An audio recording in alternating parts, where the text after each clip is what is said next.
Oh, Rob, it's Paul. I'll just go over. I've just done a quick assessment. I'll send it to you in a written form. The radio appears to be relatively untouched. There are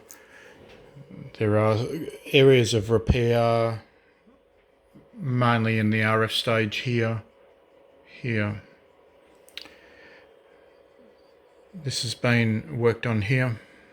That's the audio amplifier stage. It's had no messing with the PLL in and around here. I'll just flip it over. Oh, I'll show you the mic. Alright, so I'm not using your mic at the moment, and that's the reason why.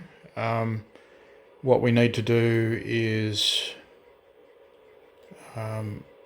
replace that fitting. Somebody's been working on it. The wires are pulled. Cases condition are quite poor. The vinyl's coming off.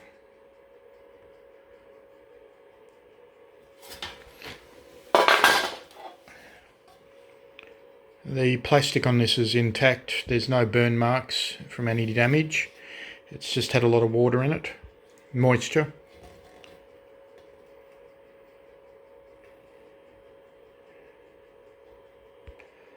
Alright, so this is the inside of the radio.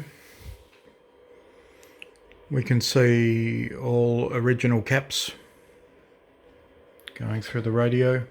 There's a lot of caps in this radio.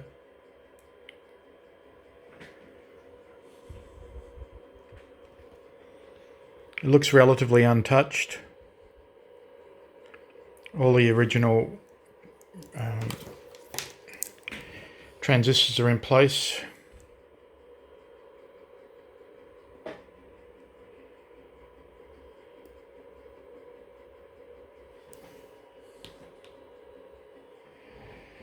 Let's turn it on. Now, I just want to explain something. We're on a dummy load at the moment, so it should be dead quiet.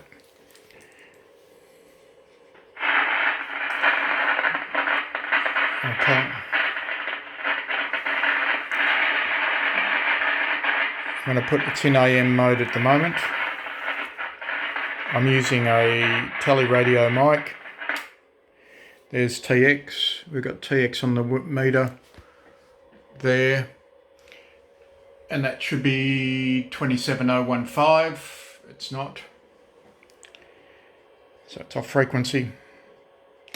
It's a little bit more off frequency on SSB.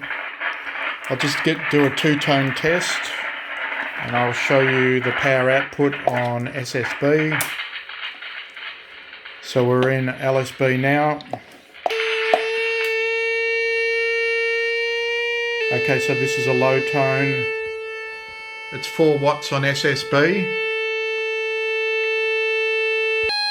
Okay, so the high tone, we're looking at just under 10 watts.